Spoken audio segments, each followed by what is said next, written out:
you want to use this, so you kind of just toast it like this right here. I can toast it for you if you want me to. Yeah, bro. You toast it first. All right. Make sure it's nice and even.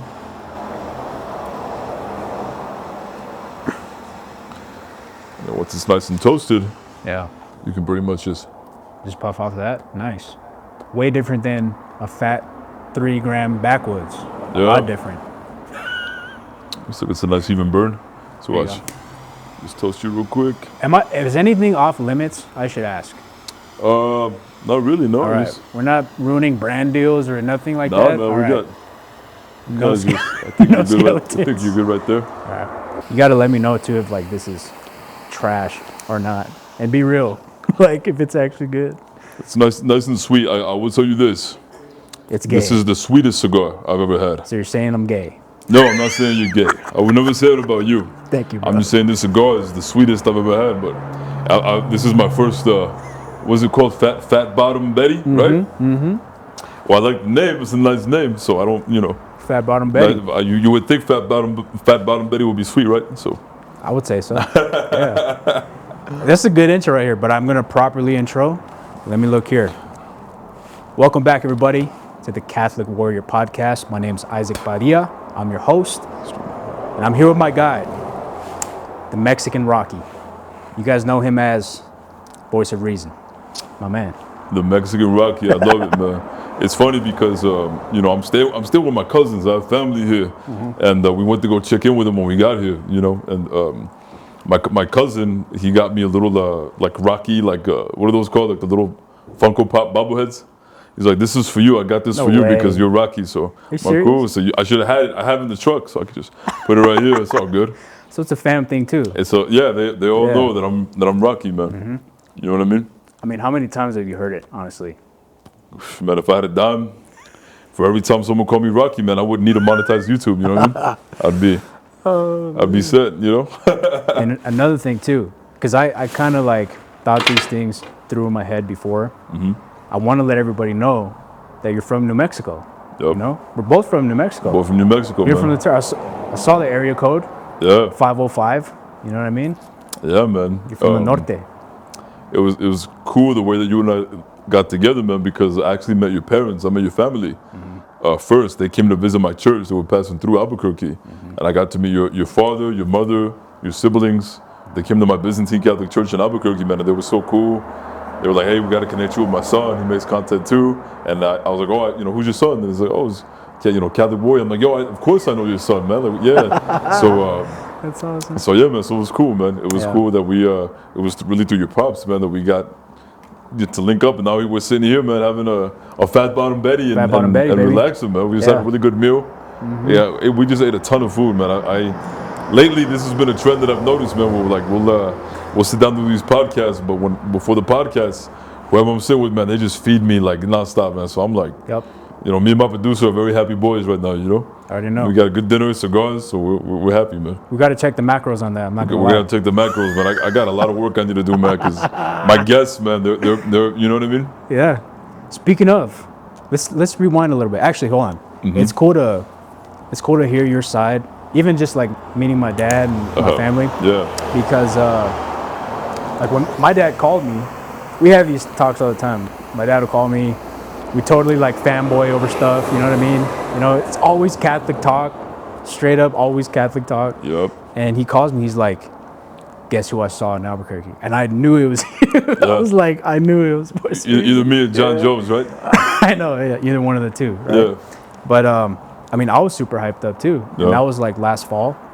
But I wanted to tell everybody else about how we first met too. Online at least, right? Right, yeah. Because when I was back in California, I started to see your TikTok videos. It was on TikTok. And bro, honestly, when I would see him, I was just like, this is my guy. Because he's like just destroying all the Protestant danglers. Oh, man. That's my guy. And the comments I was going through, and then I would notice like you commenting back to them, and it reminded me of my dad, like on Instagram, because my dad likes to go to war in the comment sections. Oh yeah, he does. My man's pops is right behind the camera right now, so he's, I'm not gonna act like he's not here. He's right there. He's right there, man. He's watching, man. Right there watching. Yeah, man. This is really cool to be here. Thank you for having me here. You know, lovely home, hanging out with you, man. It's really cool to be here, especially because you're so close, man. You know, it's just a quick drive for us. So it's crazy. For everybody that doesn't know, by the way, like we're from New Mexico. Like I don't know if you dealt with this your whole life, but especially when I was in California, bro. They think we're not American, right? Dude, why? They think that we're from Mexico. Okay, so you do get this. Oh, I think all of us know, right? I think we all. Why is it every time? You're from Mexico. No, I'm not from Mexico. I'm from New Mexico. In fact, my dad's running joke is, it's not new and it's not Mexico. It's not new and it's not Mexico. That's right. That's right. But you've got that a lot your whole life? Oh, I think, and all of us that live here, man, I think we've all know that. They think we're exotic. Hey, they don't think we're exotic, man. It's all right. Yeah. We're a real place. We're exotic, man. It's cool. We're a part of the United States, everybody. We're Americans, man. We're Yankees, man. You know what I mean? We're part of the United States. I got my American passport in the truck right now for when I have to go back up Las Cruces, that checkpoint, you know what I mean? Straight up. Yeah. I got my passport on me. I was 100%. Born here, all right? He's ready. I can vote, you know what I mean? Yeah. We're from the turf. Honestly, you're hyping me up for the New Mexico pride. Bro, I don't know if, like, when I was in California, I took a lot of pride in, like, being from New Mexico because it was, like, it was different. Yeah. Another thing, too, is, like, because I was a musician, so I was in studios and stuff all the time. But people would notice, like, where's this guy from? Like, he's different. Because everybody in California was, like, just real busy and like in a rush, kind of like, you know what I mean? So they would notice things like I opened the door for somebody, or like I had manners, you know what I mean? Simple things, yeah. Yeah. Do you experience that, like traveling around? Do people comment on that or no? With me, really, it's just the way that I talk, you know? They always want to know. Yeah. People think I'm from like back east. People want to know, what am I? A lot of people think I'm like Russian, or that I'm like, you know, a lot of people think I'm European probably because I'm Byzantine, you know, so they think I'm from Eastern Europe or whatever. But yeah, they always get surprised because I guess for me, people think I'm native. Some people think I'm native, so they kind of have a hard time like pinning me down. So when I tell them I'm just Mexican, they're like, oh, you're just like us. Well, yeah, you look Mexican. What do you expect? You know, What does people talk? Oh, also, I need you to torch me up again. Yeah, I went out. Yeah. But on the same line. So go ahead and puff on it while I'm torching you. Put it, it'll burn forever. Like if you, the backwards I used to smoke? Yeah. Right there. There you go. You're good right there. That's how I used to do it with the homies outside the studio. Yep. Yeah. Except it was like 5 gram blunt with weed. Oh, yeah. I've never ever in my life tried drugs, had drugs, or drank. Good for you. And then just now before we started this, you had me sip a little. Was that whiskey, right? Sorry. I had sorry, never. everyone. So hey man, it's cool. It's all good, man. I had my first sip of whiskey, you know. So it's cool. I feel fine. It hit my producer pretty bad though. He was like feeling. He was my guy. He was interrupting, being rude and stuff. You know what I mean? Interrupting, you know. And I took some. I don't feel anything, man. I feel good, man. Woodford Reserve. If this comes across any of your eyes, gonna need the bag. I just do my zero sugar Gatorade. That's kind of my trademark. You know what I mean? Yep. A lot of red 40 in there. Nice. Yeah, pray for me, cause. Bro, you know what's hilarious? I laugh about this too. Is like, right now, like, you know, we're on this whole health kick. Like me and my wife, like, we're in a position where we could buy like organic food and like Whole Foods and all this stuff, right? Yep. But I laugh because I'm like, bro, the life that I used to live is so insane. So different. Like, this was my day-to-day. Kid you not. I wake up probably like 12 p.m. because I'm still like recovering from the night before. Yeah. Right? A little groggy, wake up, roll up a big old blunt, like 3 gram blunt, smoke, get high, drink a Bang energy drink, my first one. I'd pair it with a Bang, right? Oh, yeah. This is how psychotic I am. I want you to understand where I was. And then I start to make music, right? Chill a little bit. Have my second Bang energy drink of the day. Life of a rock star, man. 3rd Bang energy drink of the day. By the way, I don't say this to like, I'm not bragging. This is stupid. This is all stupidity, right? But honestly, the life that I used to live, man. Right. But I'm just like, okay, now I'm like Mr. Health Guy. I'm like, I won't eat seed oils. What I used to do. And seed oils are bad for you, man. That's what I've heard. You know what I mean? That's what I've heard too. But you know, it's good like to turn it around also, honestly. Like, especially if like you have bad habits. Like I grew up with a lot of just bad food habits, I would say, in general. You know what I mean? Like for you, you're Mexican. So how was it growing up? Like just nutrition, eating food? How was that for you? Well, my thing, so, you know, my mom's, man, she's a great cook, man. She makes great food, and her thing, she's very healthy. She's always wanted to be healthy, wanted her kids to be healthy. My thing, though, growing up, man, was that I would just not stop eating, bro. I would just keep eating and eating and eating, and it was like a problem, man. If you saw like a baby picture of me, man, it was like, I was born, I was like 400 pounds, man. It was. You were a chunky boy. Oh, you have no idea, bro. You have no idea. Like, you see my baby, you're like, yo, like that was a heavy baby right there. I'm still the heavy baby, you know, but yeah. So I was, but I'm also trying to be very health conscious as well. And our big thing, me and my man Roots, like, our problem is that whenever we travel, man, people are always putting food in our face and sweets and sugar and, you know, and, you know, we don't want to say no because, you know, these people are out of love. You know, so we're like, yeah, let's do it. So we just got back from California, man. We ate like crazy. We were eating like there was no tomorrow, man. It was crazy. Imagine being a priest. It's probably it's crazy. Imagine. Yeah, I know. 'Cause I was in seminary and I saw it, man. People come, you know, bring food to the priests like every day, man. They always want to feed the priests. You know what I mean? And it's you know. I want to talk about that too because I learned a lot of like just interesting facts about your story so far. But I mean, okay, before the ministry that everybody knows from you, right? Voice of Reason. Like, let's rewind. Let's talk about childhood too. Yeah. Like, how did you grow up? Did you grow up in Albuquerque? I sure did. Yeah. I was born and raised in Albuquerque, man. And I just grew up. I think just like really any other kid, man. I was just a happy kid, man. I was, you know, I grew up. From the time I was little, just like all kids, man, with Batman. There was Batman, and then it was Batman, Power Rangers, what else? Batman, Power Rangers, Yu-Gi-Oh!, Dragon Ball Z, you know, all the best stuff, man, you know what I mean? And I was a happy kid, man. I was spoiled, man. I was a spoiled kid, and you know, I come from a really good family, big family. And I just, I was a very happy kid. You know what I mean? Were you raised Catholic? Oh yeah, raised Catholic, yes sir.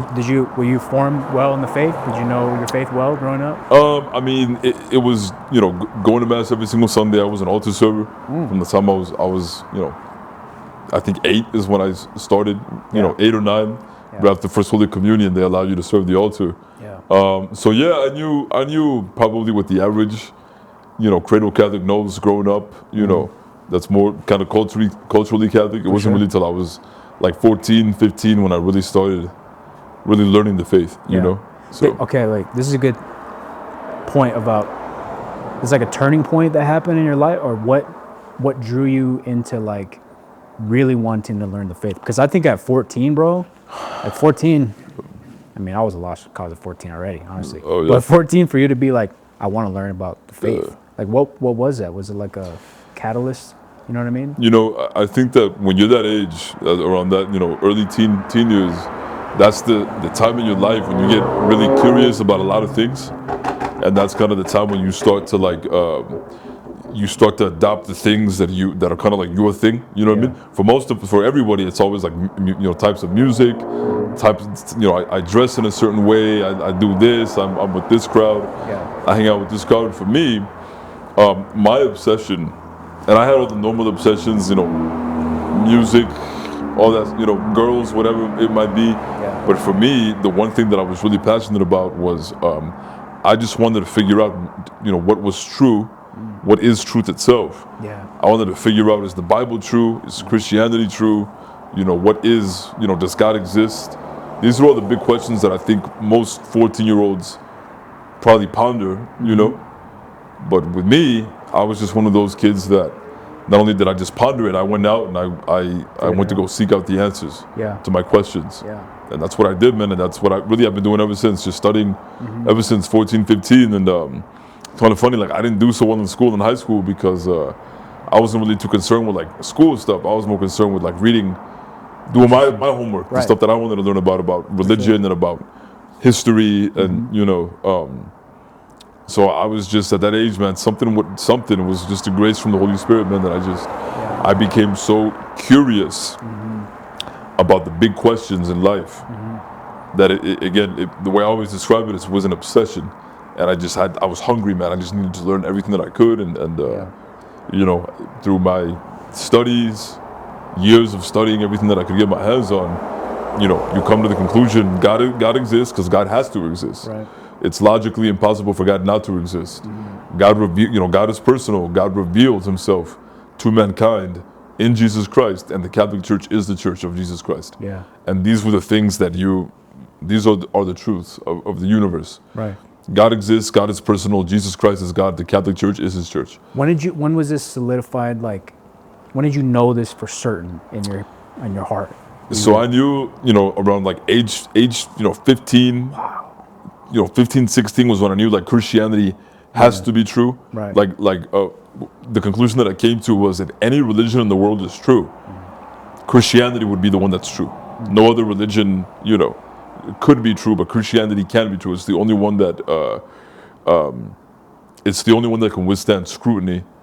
And then like around like 17, 18 was when I was completely, you know, came to the conclusion, not only is Christianity true, but if Christianity is true, Catholicism is true Christianity, and Catholicism has to be true if Christianity is true. Right. You know? Right. So yeah, it was all just very logical. It was just me working things out, you know, through logic and reason, and through just a lot of just sincere and earnest graces too, I would imagine. It was only by God's grace, man, because I'm not that special, man. I'm not smarter than anybody. I really think that it was just like, if you ask people that know me personally, and like you ask them about Voice of Reason, you ask them about me, and they're like, yeah, that kid, like this is a little surprising that this kid is, you know, who he is. Right.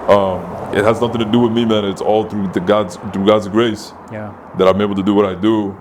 It was I can't take any credit for it, man. It was God that put that desire in me, God that allowed me to learn the things that I learned, and it's God that is allowing me to do what I do now as Voice of Reason, and he could take it away at any moment. Yeah. You know what I mean? So I am just along for the ride. I trust God in all things, try my best to trust God in all things, and I try to just be faithful to the call that he has given me, and that's it, man. And just try my best to do all things in love. You know, I don't always succeed, man. Sometimes I can get pride and ego get in the way. But more than anything, I want to be faithful to what God has given me. I want to be faithful to him and do right by him and just try to do all things with love. Yeah. And that's it, man. It's really kind of as simple as that, you know? I share the same creed, man. And it's really fascinating to hear you say it, because even the way I view what God has done for me, a lot of times I struggle with this. It's almost like I call it like a survivor's guilt, you know, where it's like, I'll ask God, like, why did you do this to my life? Not in like oh, poor me. Like I'm so, I don't even know if grateful is the word. I just feel like I can't ever pay it back. I know what you mean, You know man. what I mean? I can't pay you back for what you've done for me, because I was such an idiot, and it could have been a wrap for me, bro. If I would have died when I lived the way that I lived, I would have been in hell forever. I mean, I know I can't say where I would have gone, but likely I would have right. You knew you were far away from the Lord. I would have been cooked, you know what I mean? Right. So the fact that he came into my life, gave me the graces that was necessary for me to make this huge turn, and only through him it's possible, you know? Right. But I feel the same way you do. Like, man. I'm not special. I'm like a big dummy, you know, and for some Same here, reason, bro. Me too, man. Trust me. You know what I mean? Yeah. And I take it serious for that reason. I'm like, okay, what do you want me to do? You know, because I will mess this up. Yep. If you left this in my hands, I will 100% mess this up. So I need you to help steer me. You know what I mean? But that's awesome, bro. It's really cool. Another thing that was interesting that I heard tonight is that you train as a boxer. Yeah, I did for a little bit of time, man. You know. Was that from a kid? Were you growing up? No, I started I started late, man. Really? I actually started right after. It was right, because when I was in seminary, it was 2016. I was in seminary, and I took a year off, and then 2018 I went back to seminary. The year in between, in 2017, it was right after I turned 22. Yeah. I picked it up. So I picked it up really late, but I was always a huge boxing fan. Always, you know. Yeah. And always a huge fan, and I met a coach, man, who trained me. You know what I mean? Oh yes, man. Yeah. Shout out to Joe Louis Murphy and Symbol of Stature, man. Those are Joe Louis Murphy, who was passed on to his heavenly reward, and similar stature, man. They showed me a love, unlike they took me in like if I was their son, and they showed me how to fight, man. It's a different culture with fighting like that. It's interesting, And another thing you mentioned too, bro, from this last point, before I forget this, the search for truth, right? That's like a big, broad search for truth, right? But I think inherently, obviously, we're all, and correct me if I'm wrong, because you know more about theology, but like my assumption is we're all created to be with God, of course, I know that, but we have this yearning for God. I see that in people, right? And when I look back at like even my own journey this whole time, I was constantly yearning for him, even though I would say it was otherwise in my mind, right? Even if I sometimes would denounce him, which I would be mad at him, whatever. I was constantly in seek of him. And I think that's to be in search of the truth, right? But something I can relate to you on is like, as a real young kid, bro, I had this curiosity from the earliest I can remember of like, why am I here? Deep questions, 3-4 years old. Who am I, right? Why am I here? Who made me? Like these really deep, like philosophical questions, but from a very early age.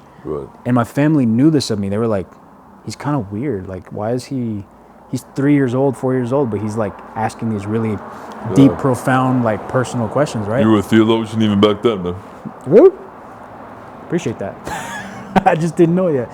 But, in the same way that you explain it, like, I have these memories of looking at myself in the mirror when I was young. I must have been like, I don't know, 4, 5 years old, maybe, super young. And I would look myself in the eyes and I would ask this question. I would ask, who are you? And I would ask that over and over and over. And I would get to a point where I would almost disassociate with this reality. And I would almost like, it's like the veil was lifted of like who I am, if that makes sense. It's hard to explain it, but dude, I would do that when I was a kid until it would freak me out. And then I would stop. It was almost like a little superpower, you know what I mean? And I'd go back to it. You done anything like that or no? Were you ever able to answer that question back then when you were little and do it? Like, did you ever give yourself an answer about who you were? No, it would freak me out. It would freak me out to where you didn't know who you were. Bro, I literally would disassociate and I'm like, who am I? Like, you know what I mean? And I would trip out and I would stop and I'd like go back to my room. It's just a crazy memory that I have because as time goes on, the same curiosity existed. It still existed. I was just like, and I think this is like the story for everyone. It's like, what was I doing? I was trying to find him in here, right? I would abuse this. I've had a few glasses of whiskey tonight, right? But bro, I used to be drinking a fifth of Henny, right? I told you about the weed smoke, drugs, Adderall. I was trying to find him in these other things that I thought would fulfill me. And even back then, before I knew anything about the church, like there was this massive hole in my heart, bro. And I knew it. I was fully aware that I was incomplete. And for a thinker like you, because I know you are, and I'm the same way. I'm always in my head, constantly thinking. I knew back then, I was like, you're missing something. What is it though? You know what I mean? Like, what is it? And it's beautiful that, it seems like God gave you the grace to find that very early on. So like 14, 15. So, okay, when did you, because then you entered seminary, how old were you? It was in 2016, so it was... you were young. It was, I was 20, Super young, man. Yeah. What made you want to enter seminary? So ever since I was, around 16 years old, I felt a calling to the priesthood. Actually, when I was little, I remember, and I never forgot this. When I was little, I remember on Easter one year, I must have been like maybe 9 years old. I remember my parents had like an Easter party kind of thing at the house, and the next door neighbors came over, and they were elderly, and Paul was his name. Paul, the elderly next door neighbor, man, they passed away probably like 15 years ago now. Oh man. they were like my grandparents, and distinctly remember, on Easter Sunday, Paul turns to my dad and he says, "Hey, I think you might have a priest on your hands. I think this young boy is going to be a priest." And I just remembered it. I remember I just looked at him. I was silent. I didn't say anything, and I just looked at that, and it was kind of like it was like just one of those moments that you just I get it. Like pivotal. Yeah. And then that thought was just always in my mind ever since then. And then it got serious, when I was 15, 16,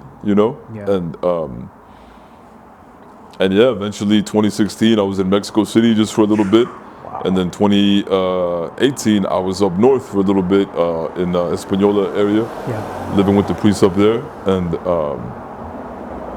yeah, man. But ultimately God, took me somewhere else. Yeah. But I think maybe that desire that I had, because I think it's a good thing. I think that all Catholic men should discern priesthood. For sure. Really should discern priesthood. I think it's important. All Catholic young men should. All young Catholic females should discern religious life as well. Discerned it, tried it, loved it. I loved it was very brief. Yeah.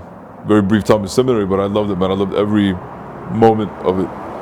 But again, God was calling me to something else, and it seems like it's this right here, It seems like it. What was the best part of being in seminary? The best part of being in seminary, man, was, man, where do I begin? The living in a community, in the religious community with priests, because I had a special bond with each of the priests that I was living with. When I was up north, there was one priest, we would bond over sports. Yeah. There was another priest, because we all lived in one house. Another priest that we would bond over music. Another priest that we would bond over food. That's awesome. And then another priest who was the head of the house. He was my spiritual director. We'd bond over movies, over films. Interesting. So I had like a special priest relationship with each priest. Yeah. And these kind of relationships you can get with really anybody, but for sure. I'm with all these priests. These men are holy. These are holy men. Yeah. And they're showing me how to live a holy, virtuous life. And what I loved about it was just how normal it was. Yeah. It wasn't something that you would think that it'd be something very, very extreme or very different, but it was very normal. It was very peaceful, and it was just so full of joy. Right. And we every day just served the community is what we did. Yeah. What they did, and I was there shadowing them, following them, helping them, but they were just servants, man. They just served. Yeah. And I loved the relationships I had there. I loved the routine that we had, waking up early. The first thing we do is we get together at the chapel and we pray. Yeah. Then we go back to our rooms for a little bit. Then we have breakfast. Then we all go out and we all do our tasks for the day. Then maybe we'll come back and have lunch. Then we'll go back and do our tasks for the afternoon. Work, to the evening, come back, maybe have dinner, and then maybe after dinner go catch a movie or something. It was like that, man. It was very very structured, and it was just, I had a blast, man. It was some of the most beautiful moments of my life when I was there, You were hanging out with the bros, basically. You know what I mean? Hanging out with the pros, man. That's beautiful. It's so important for us, too. I always talk about this, especially with my clients, too. Like, this is why I try to keep us in this community, even though it's virtual. And, there's a certain amount of, like, limitation that there's always going to be there because we're not in person like that. Right. But the camaraderie for us as men is so important. Man. So important. And, I mean, we're obviously different than women in that way, but like, men are interesting to where, like, you can get in a fight with a dude and be best friends with the dude after you fight. Yeah, that's true, man. It's so crazy. That's a respect thing, man. I think that's for men, relationships, I think, are based off respect. And if you can fight with a dude and you can do it honorably, like, you like respect. You know what I mean? You earn respect, and then you can become best friends because when you respect someone, you can trust somebody. And I always say the two most important things in any relationship, in relationships with, whether it be with a friend, with a romantic relationship, with anyone, the two most important things, respect and trust. Yeah. Those are the two most important things, trust and respect. You need those two. If one or both of those are missing, man, that relationship is not going to work. Yeah. That friendship is not going to work. So, yeah, man, I think that there's really can't really think of a better way to earn another man's respect if you guys can go toe to toe and throw down and throw down, and you can, hey, man, do it honorably, man. Yeah. When you do it honorably, like, all right, this is a man of respect, Sure. So yeah. Yeah. Well, I mean, in your time training, like as a boxer, by the way, bro, sorry, I look like a total scrub to everyone. Go for it. Here, if you want, I can handle. You just go up and it comes up and you can, you know what I mean? All right, bro. And you can take care of it. I look even worse if you keep lighting it for me. You might want to ash it first. That way you're not lighting the ash, and then you can, right there, and then you can probably. Wait, so you hold it like this? Yeah. It doesn't matter how you really do it. You could even, you know what I mean? All right. Yeah. Here we go. Let me see if it might. Let me see the. Here we go. Might be out actually. I don't know. If you might want to use your. Johnny's gotta chop this. You can probably. Oh, there it is. Go for it, man. We're keeping this in, by the way. This is hilarious. All right. Go for it, man. There you go. There you go. Now everyone knows I'm not really a man. I always say that, man. I'm just playing. You're drinking whiskey, bro. I'm drinking zero sugar Gatorade. Who's the real man here, huh? Dude, I got ash all over my jacket too. This is hilarious. Gotta be careful, man. Sorry, Gotta be Dad. careful. On your chair. I'm just keeping it real, man. You know, It's like, this is another thing I was talking to you about. Like, I think there's a lot of, let me know if you see this too. Big old bus driving by. Do you see this too with young men? Like, I'm sure there's a lot of people that reach out to you and ask questions and stuff, but one thing that I see is there's a lot of maybe cultural Catholics that grew up like how I grew up, where they didn't really know like their faith well. Yeah. And they're curious. There's a lot of curiosity now because I believe the church is growing. Like, this is something that I see. And I mean, how do you deal with like those kinds of souls? You know what I mean? Mm-hmm. Those souls that are kind of like, I like to call them rough around the edges. You see a lot of those in your ministry? People that are rough around the edges, well, every time I look in the mirror, man, I'm very rough around the edges. Very rough around the edges. Same. But I don't think that's necessarily a bad thing, man. Because a lot of, holiness isn't like a cookie cutter thing. Like with holiness, the common denominator for holiness is that we all have the grace of our Lord Jesus Christ. Mm-hmm. That's the common denominator. But the beautiful thing about being a follower of the Lord Jesus Christ is that holiness is something that is objective, but it can kind of look different. There's, that's the beautiful thing about the mystical body is that we're not all the same.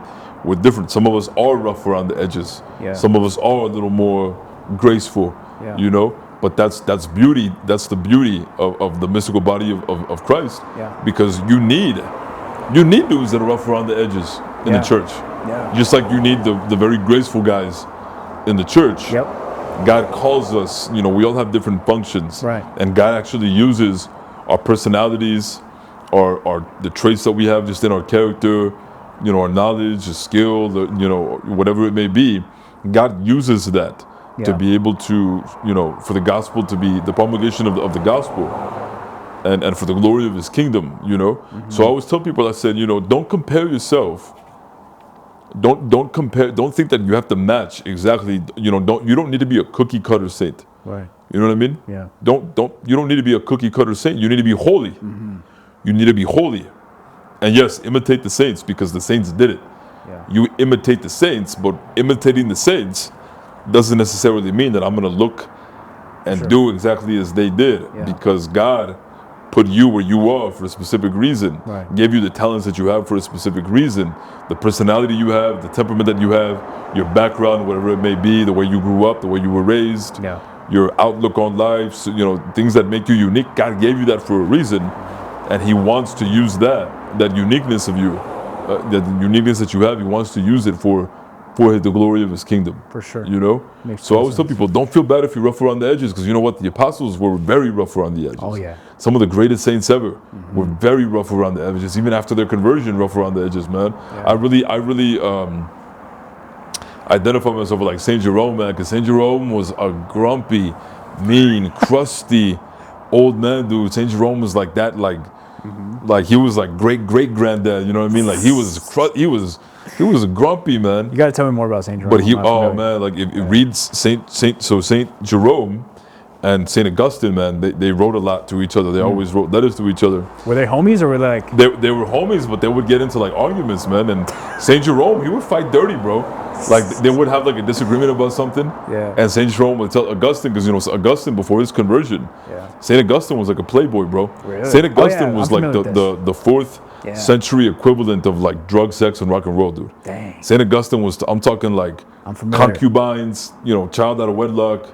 I'm talking like he had all of his, he had his live-in girlfriend, man. He had the honeys after him. You know what I mean? Dang. And Saint Jerome, when he and Saint Augustine, man, when they would have the correspondence, Saint Augustine would say something Saint Jerome didn't like, and then Saint Jerome would tell him, man, he would fight dirty. He'd be like, a man with a past like yours, of course, would think such a thing. Like he was like a super hardcore. Yeah. And he wasn't the most patient person, but he still became a saint.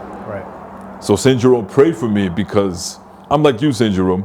I need St. Jerome to pray for me because I need to learn to be more patient, a little bit more humble. Yeah. And he's a saint, so he made it. So any defects that he had, God took care of that. And I think, St. Jerome was a really good example of a saint that loved God despite his flaws. Right. Right. It's beautiful, man. So. Yeah. And I mean, it's encouraging to because I think it's a common misconception amongst like I said, like cultural Catholics that don't necessarily know better. You know what I mean? They don't know their faith well enough to understand. I mean, even bro, the other day, for sure. Yeah. You're gonna light it up all gangster. We're gonna be lighting it up, man, like just like I mean? Do it good. You know what I mean? You know what I'm saying? I did it horrible. If I can get this to work. There you go. Yeah. What were you saying, man? No, I was saying the other night, I taught my grandmother what it meant to actually be a saint. This is another just common misconception, right? I also used to think this where I'm like, a saint, like you mean the most holy of the holy, like the saints that we know of, right? That are given title of a saint. Right. But then my dad actually told me this.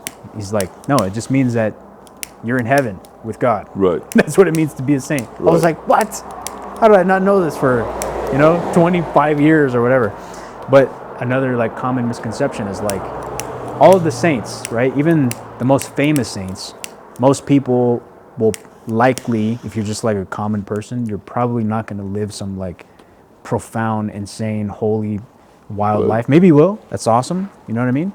But the majority of us are going to have, like you say, very normal, simple lives. So holiness, the way you're teaching me now is to be holy with what you're given, basically, what's in front of you, who you are. Is that what you're saying? So there's a really important saint that's a recent saint from a couple hundred years ago, from the 19th century.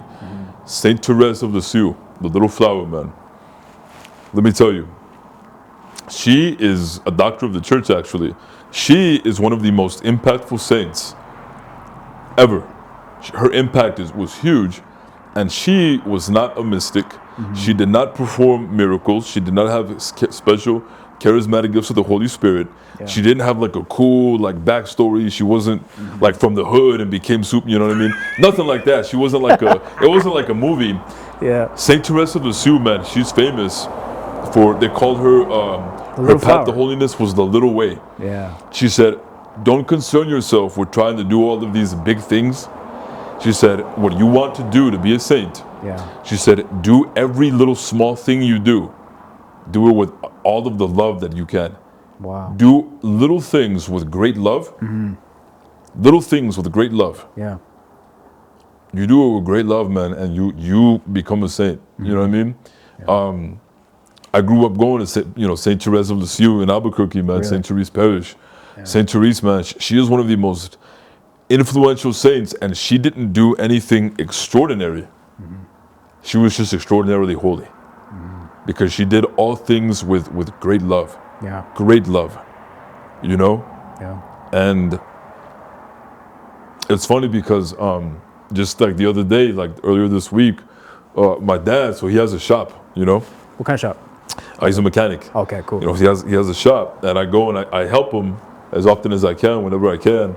And I go and I clean for him, right? I go and I clean the shop up because he's so busy, man. So I go and I'll clean for him, and I'm you know, I clean the bathroom, I like scrub the toilet, you know what I mean? So I'm like, we're in California. I was talking to Lila Rose. I was on a podcast with Lila Rose. And then 2-3 days later, I'm in my dad's shop, just like scrubbing the toilet, like clean, you know what I mean? Yeah. And it was funny because my dad has a client, man, and she's actually a really good friend of mine, man. She's a great friend of mine.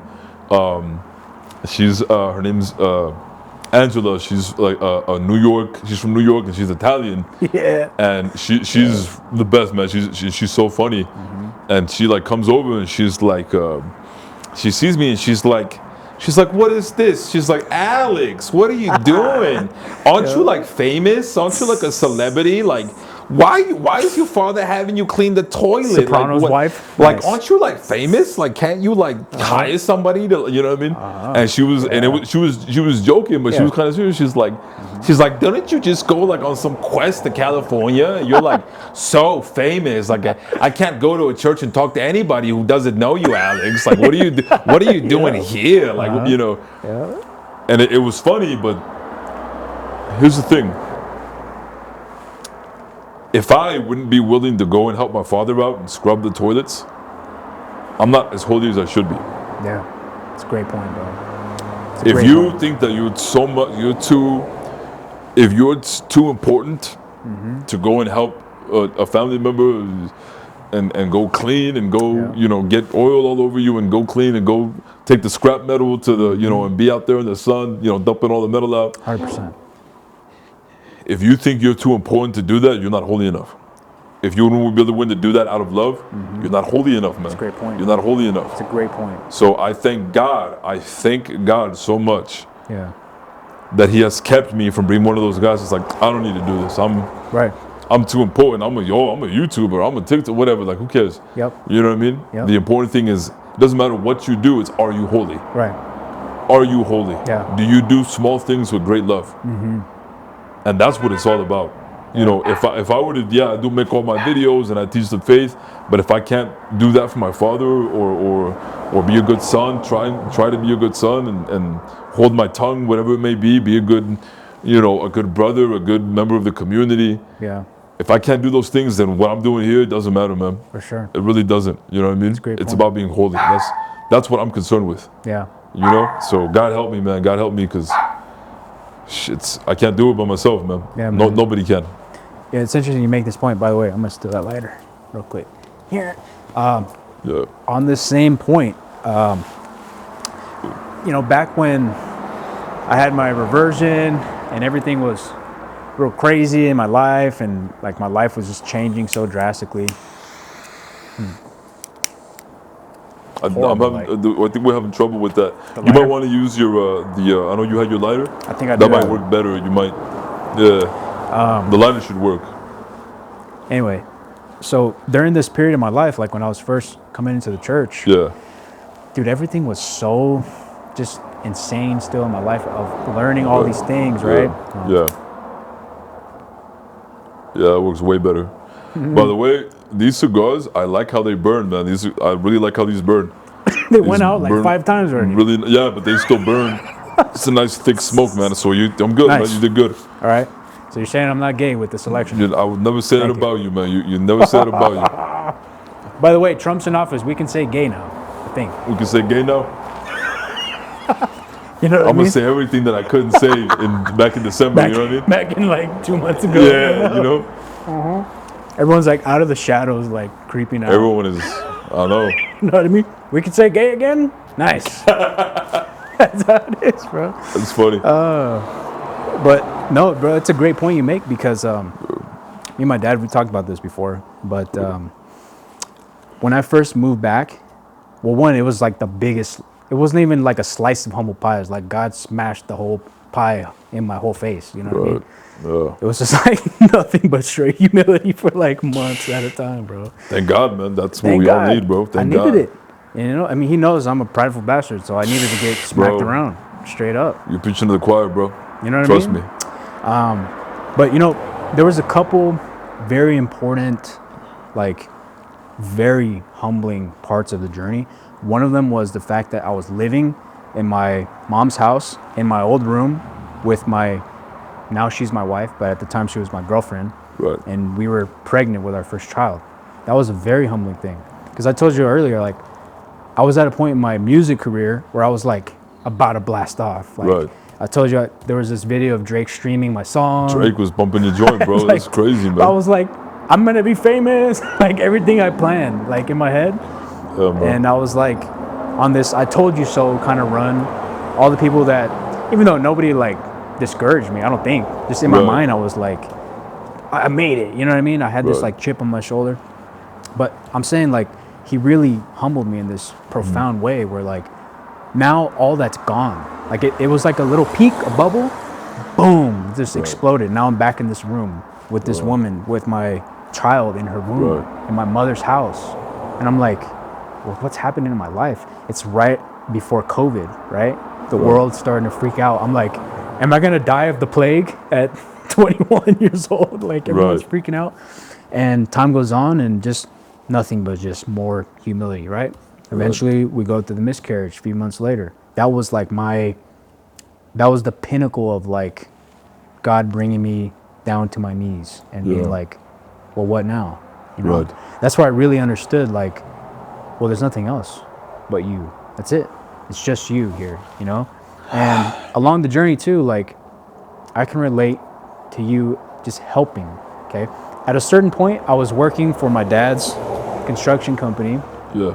And that was maybe the most humiliating thing in a good way that I went through during that time, because I went from like rock star musician, everybody's telling me I'm awesome, I'm about to blow up, to now I'm pouring slabs of concrete at 6 a.m. with the crew and I suck at construction. I sucked. Bro. And it was like, and bro, you know, I had this good, he was my boss. His name was Clemente. We got real close. And he just really taught me a lot of like profound lessons. He's just a good man. He's a good man. Yeah. And like I said, I sucked. Like I didn't even know how to use a shovel good. Right. You know? Yeah. I was like, I can't speak Spanish fluently. All these guys are speaking fluent Spanish. I'm like learning all the bad words in Spanish from the construction site. But you know, it just, to what you're speaking to, it's like, yeah, can I still come and do this despite what God has given me and blessed me with? Because ultimately it's Him that's giving you all this, right? I don't ever want to have this like, well, I made it, and you know what I mean? Like I didn't pour it, but I helped. Still horrible job because I suck at it. But when we built this new house, I mean, God has blessed us enough to be able to build this new house. You know, I can have this house for my family, but I wanted to go and make it a point to be there with that crew and be on the pour. You know what I mean? Yeah. Even though I sucked, you know, and I kind of just walked around a lot, but you know, again, honestly, back to Saint Therese of Lisieux, man. She'll even tell you, she's like, hey, man, if you suck, hey, we can't all be good at everything, but if you're doing it faithfully, with love, and you're out there honestly, and you're like, that's holy, man. That's holy, bro. Even if you're not good at it, man, even if you don't, you know, even if I'm not a very good mechanic or whatever, if I'm not the best at cleaning the shop or scrubbing the toilet or whatever, maybe I'm not I can't, no one can clean like my mom, you know what I'm saying? No one's going to be able to do it like my mom. Nobody can. I'm not going to be, another thing, I cannot outwork my father, bro. My father, he's 30 years older than me, man, and that man works like, he puts me to shame. He puts me to shame, and I'm like, same. I'm over here, you know, whatever, complaining about not getting enough sleep or whatever. This man for you know, almost 40 years now, you know, Monday through Saturday, from, you know, just working like, they don't make them like that anymore, man. Like my pops, like your pops. It's humbling, man. It's humbling when you realize what you don't know how to do or what you can't do or what, you know. For sure. But the point, it's not really even about that. It's about, are you at least there? Did you at least show up? Did you at least show up because you're doing it out of love, because out of a sense of duty, loyalty, wanting to honor your father and mother, wanting to honor your employer, wanting to actually do right by them? You're holy, man. When you do that, you're holy. I always tell people, like going back to that thing of you know, you are a lot you know, if you're willing to get down on your knees and you're willing to scrub the floor with a brush to clean, that is way holier than making a video on YouTube and I'm over here thinking I'm cool and then I'm educating people. No, the little old lady that's you know that's out sweeping, you know, whatever, out sweeping outside and doing actual difficult, hard work that is really humbling, that's holiness. 100%. That's holiness. Yeah. We have our minds on the wrong things. You know what I mean? Yeah. And It's good that you say it because, yeah. you know, and bro, this is like, I just hate the little corny terms that come with Right. it, but like, we're influencers. I hate the term. That's crazy, man. But it's true. I mean, like, Yeah. like, God has put us in this position to where there's a level of responsibility to where, like, you know, what are we doing with this thing? Right. But to everybody else, it can become like, whoa, like he's this guy, like he's this famous guy or whatever, you know? And it's just a natural thing. I think it's human nature. Like you see this guy's a lot of followers, like you become this like position of authority. Right. But it's good for them to hear it from us directly. Like, we're just dudes.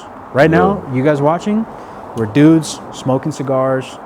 We're sinners, right? Like, it's just, there's no difference. You know what I mean? And I think it's important for people to hear that because in their mind, maybe they think like, oh, Alex got it all figured out. It's Isaac's funny. got it all figured out. It's funny, again, going back to when I go to my dad's shop and like there, you know, some of his clients that go, people that just stop by and they need their car fixed and they'll see me there at the shop and they're like, what's he doing here? They know me. And they're like, wait, dude, we watch your videos. What are you doing here? I'm like, oh, that's my pops. This is my shop. I'm out here helping them out. And I'm all covered in oil and I'm all dirty and greasy or whatever. And I'm just, you know, yeah, they think that there's really nothing too glamorous about this. You know what I mean? Here's another thing. Holiness isn't glamorous. That's another thing. Holiness is not glamorous. Holiness is getting up in the middle of the night when your child is sick. That's right. And you got to give your child medicine, and your child is crying, and you got to, you know, help put your child back to sleep, and you know, maybe you're up because your wife is sick too, and you don't want your wife up, so you're gonna go and you got to take care of the baby. That's holiness. That's holiness. Yeah, you're right. You know. Yeah. So I learned those lessons often. Like being a young father, like God makes it very apparent a lot of times. Because it's hard, bro. I mean, we have young kids. I told you we went back to back, like real Mexican mode, you know? I got a 16-month-old baby. Beautiful. It's amazing. They're such blessings, you know? But I have what they call Irish twins. Like my babies are 1 year and 6 days apart. Yeah. So right now it's like, that's awesome. We're fully in crunch time all the time, right? Oh, yeah, I bet. My boy, he started walking a few months ago. He has a totally different temperament than my baby girl. She's super sweet. My boy's like a fighter. Like he has got some anger. You know what I mean? He's got anger. Yeah. But you know, I learned these lessons where God will clearly show me like why being a father in this vocation. It's work, bro. It's work, but it's holy, like you said. It's holy work. It's holy work, man. And that's what. So liturgy, the word liturgy, that's what it means. Liturgy is the holy work of the people. You know what I mean? When you are a good father, when you're a good husband, when you're a good son, when you're a good leader, you're honoring God because you're not squandering the responsibility that He's given you. Right. You know? Right. It's holy. It's work. It's supposed to be work, but it's holy work. It makes you holy. You know what I mean? I can see how and why like marriage will sanctify somebody. Yeah. It's a sacrament, man. Dude, I see it with me and my wife. It's a sacrament. Oh yeah. You know what I mean? And because it's not something, it's not easy. Like it's something that's difficult, you know? Right. But as men, it's like, and we got to start changing this narrative, you know, especially with the stuff we see in the secular world. But we got to talk about this. Like, it should be, it's not going to be sunshine, rainbows with the wife. You're traveling, taking trips. It's not going to be this way at all. It's not no real way. life. I mean, the reality is it's sacrifice. You know what I mean? That's the real thing. You think about getting married? If God calls me to it, if God allows me to do it, man, I would love to have a family, man. I would love to have a family if that's, you know, I've, you know, gotten this far just letting, you know, God's will be done in my life. That's one of those things that I always go back and forth about. Yeah. There are times that I'm like, man, I don't know if I'm being called to marriage. Right. There are times that I'm like, hey, maybe I am being called to marriage. Honestly, I don't know. But like, if God wanted me if God wanted to bless me with a wife and kids, like I would be the happiest man in the world. Yeah. You know? Yeah. It's just a matter of, is that what God wants for me? You know, and if so, yeah, man, I would, you know. How do you discern things? What is your process? Well, My process is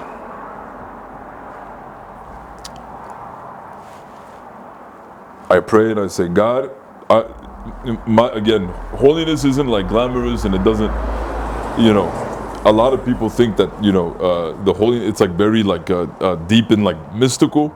Me, it's like the opposite. I'm like, I'm very just honest, just blunt with God. I said, God, if you don't want me to do this, please stop me. Please don't let me do this. Like, I'm an idiot. I told God, I'm so stupid. You know how stupid I am. If this is not what you want for me, please don't let me do only bring me what you want me to have, and I'm gonna go for this. And if you don't want it, I trust you, God. I trust that you're gonna keep me from this. And if you allow it to happen, then I trust that it's your will. So it all just comes down to just trust. It just comes down to trusting that God is gonna put you where He needs to put you. And my philosophy on it is just if I'm here and I'm doing it, I'm going to assume that God is allowing me to do it.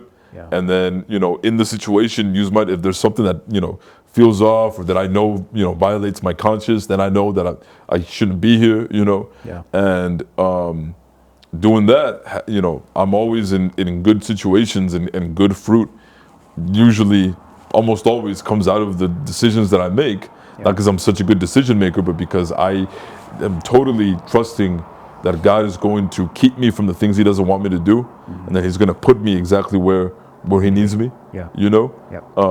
So my discernment is just, God, I think this desire is from you. If it's not from you, then don't let me go through with what I'm trying to do. Please stop me. And if it is something that comes from you, Lord, then I'll go for it, and I'll give you all the honor and glory. And we know, because you always test everything according to what God has revealed. So always test everything according to God's revelation, to His word. What does the church teach? If you have a desire for something, you want to do something, and it doesn't violate any of the teachings of the church, then go for it. And if it's not God's will, just make sure you pray beforehand and say, God, I know that this wouldn't dishonor you. This is not going to dishonor you, because I want to live according to your word, according to what your church teaches. So if I know that if I were to do this, like if I were to go and pursue a wife, right? That doesn't dishonor God. Going to pursue a wife, that doesn't dishonor God. But if it's not His will, I'm saying, God, if it's not your will, don't let it work out. Don't let it, step in and pull me away and put me somewhere else if that's what you need. And I have had times, many times in my life where things that I thought I wanted, things that I really loved, things that I thought were from God, that He took them away. And that's cool. If God takes it away, take it away. It's all good. You want to. What were those things, if you don't mind sharing? So we talked a little bit about this earlier while we were eating. I was a professional actor. I acted. I worked professionally. I was like a working actor. I'm talking auditions, getting roles, doing all that stuff. Like I was a working actor, working every single day. And I loved it, man. It was to this day, I'm passionate about it. I'm passionate about arts. I'm passionate about that kind of that genre, that medium of art, For sure. And I was doing really well, and I thought it was God's will for me, and then He took it away. Even teaching, like being a catechist at the parochial level, man, God took that away from me. Interesting. God said, no, you're not. No, I don't want you to teach. And He took that away from me. And I know that it was God's will to take it away from me, because I would try and go to different, parishes or whatever. Hey, I can teach for you. And they're like, no, we don't need you. 100%. Relationships that I've had in the past. Relationships where I've had relationships with girls that, hey, this could be my wife. God took it away. So it's happened more often than not. You know what I mean? But there's one thing there that you're saying that's like, you're asking him, which, you're prayerful about, like, okay, I'm going to take this shot, but if you don't want it, boom. Let me miss. Yes. If I take the shot and it's not your will, let me miss the shot. And if I miss the shot, then maybe that just means, hey, then God didn't want it, Right. But the important thing is that you do everything faithfully, earnestly, and try hard. Try your hardest and be, you know what I mean? Be disciplined about it. And if it doesn't work out, okay, then maybe it just wasn't God's will, and then move on. You know what I mean?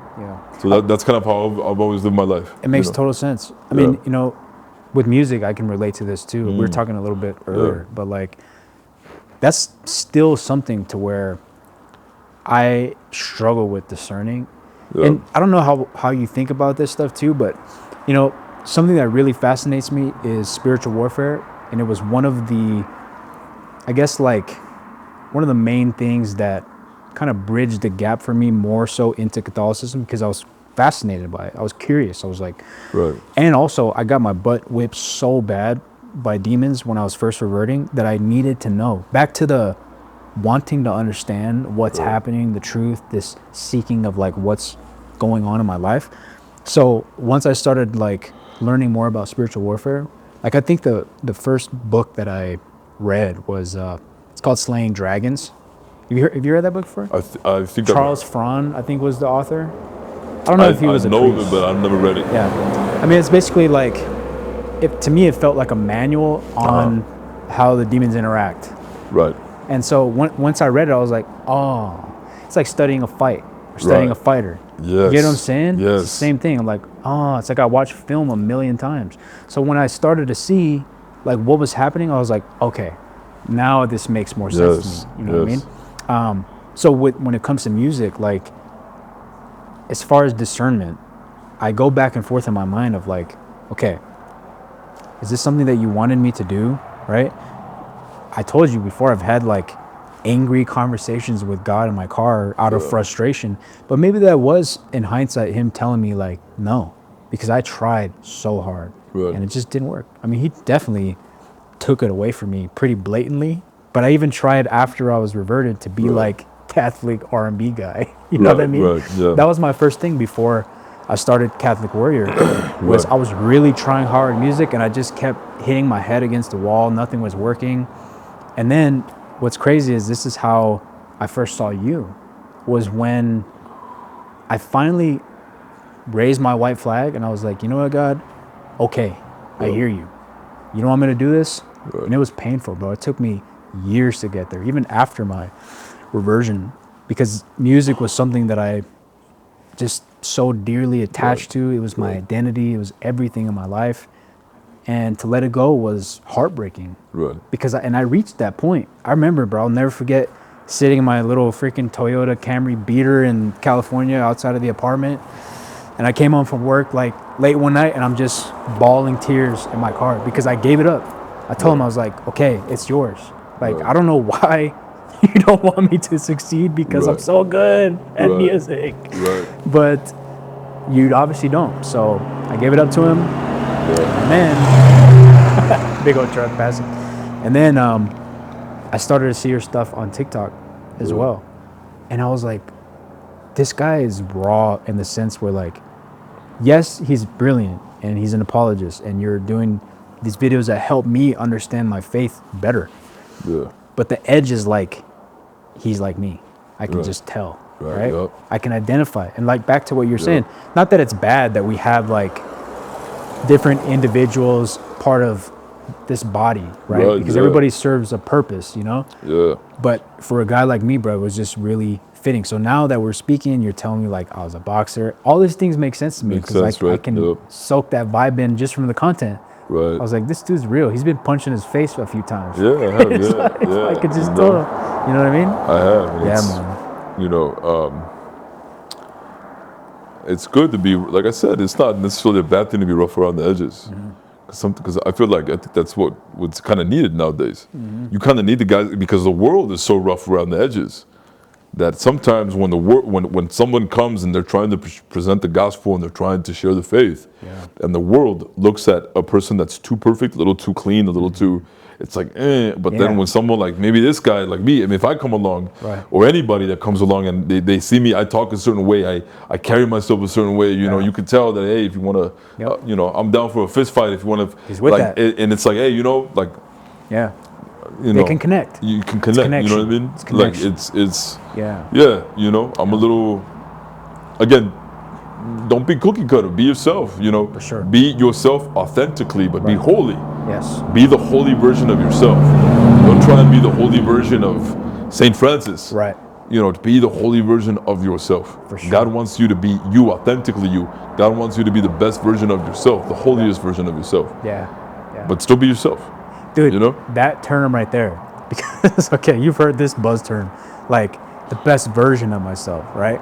Yeah. I like better the holiest version of myself. Holiest, there you go. That's you right there. There you wow. That's amazing, man. Yeah, man.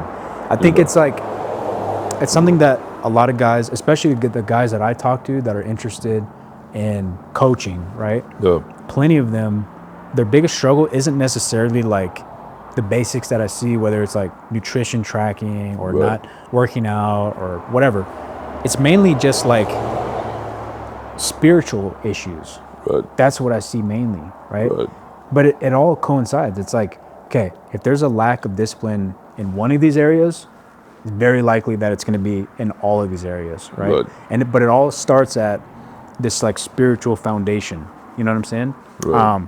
That's another thing I was going to ask you is like, do you, in your ministry, I would assume that there's a big target on your back, so to speak, as far as like demons are probably not happy, like you said, that you're doing this great work. I think that's for sure. For sure, right? But do you ever experience, these things blatantly? Like, are you attacked in a way that you can recognize often or no?